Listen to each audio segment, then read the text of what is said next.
চট্টগ্রামের বাঁশখালীতে হতাহতের ঘটনায় এলাকাবাসীর মধ্যে প্রতিদিনই বাড়ছে ক্ষোভ। 4 জন নিহতের ঘটনায় পুলিশের দায়ের করা মামলা নিয়ে শঙ্কিত তারা। অভিযান ঠেকাতে রাত দিন পালা করে পাহারা দিচ্ছে গন্ডামারা ইউনিয়নবাসী। আর তাদের আস্থা অর্জনে ইতোমধ্যে কাজ শুরুর কথা জানিয়েছে জেলা পুলিশ। চট্টগ্রাম থেকে এনামুল হকের ক্যামেরায় আরিচ আহমেদের রিপোর্ট। বাঁশখালী উপজেলার গন্ডামারায় কয়লা বিদ্যুৎ নির্মাণ প্রকল্প নিয়ে পুলিশের গুলিতে 4 জন নিহতের ঘটনায় প্রায় 4,500 এলাকাবাসী এখন হত্যা মামলার আসামি। পুলিশের পাশাপাশি নিহত ও আহতদের স্বজনরা দায়ের করেন আরও 3টি মামলা। তবে পুলিশের করা মামলার আসামি প্রায় 3000। এসব মামলায় গ্রেফতার এড়াতে নির্ঘুম রাত কাটাচ্ছেন এলাকার মানুষ।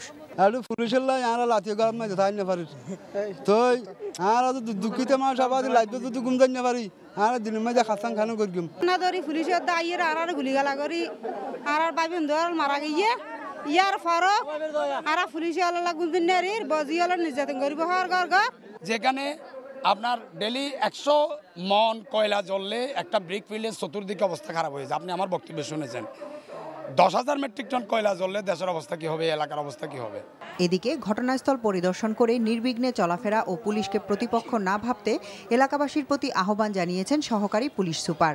আর আমরা চাচ্ছি যে মানুষ আবার আগের নর্মাল স্ট্রিমে ব্যাক করবে, তাদের জীবনযাত্রা স্বাভাবিক জীবনযাত্রা তারা ফিরে আসবে, আইনের গতিতে চলবে, আর যেন নিরীহ মানুষ যেন কোনো সাফার না করে এটার দিকে আমরা দৃষ্টি রাখছি। গন্ডামারা গ্রামে প্রায় 600 একর জমির উপর চীনের অর্থায়নে নির্মাণ করার কথা কয়লা ভিত্তিক এ বিদ্যুৎ প্রকল্প।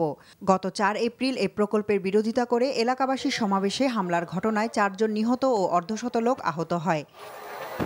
NTV news desk.